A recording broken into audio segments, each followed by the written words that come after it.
ጋሚ እናደርግ አላደርግም። ለምን ነው ማደርገው? አላደርግም። ወደሽ ነው አላደርግም። እሺ ተረጋጉ። እኔ የምር ማለት ነው ድጋሚ ለምን ማደርገው? ራስ ላይ ታደርጊያለሽ። ታደርጊያለሽ። ይሄን አላደረኩም እኮ አይመለከተኝም።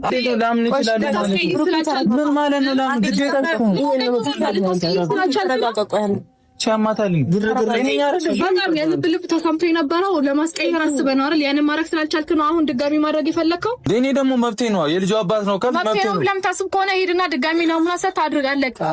እኔ ከማን ጋር ነው ልጁ ስጭኝ። እሺ ለምን ልጅ ታንስጭኝ? ለምን እንዴ ግዴታ ነው ታዲያ? ምን ካንቺ ጋር ነው እንዴ ዴኔ ማድረግ ከሪስቶር ጋር ነው አይታየ እኮ ስጭኝ። አሁን መብት እንደ እናት ነው መብት አለ የምትው እኔ እንደ አባት ደግሞ አለኝ ብዬ ልውሰድ። ኧረ ምን አይነት ወሬ ልመንልሽና ስጭኝ ዴኔ ላድርግ ከዛሬ በኋላ ማለት ነው። ሃይሚ ጋር አንድ ነገር ውስግቢና በቃ የምሬ ነው። አንድ ሰው ላኪና ሃይሚ ጋር ይምጋለው ብሩኬን ይባል አይመለከተኝም። ብሩክራ ደግሞ አይሆንም።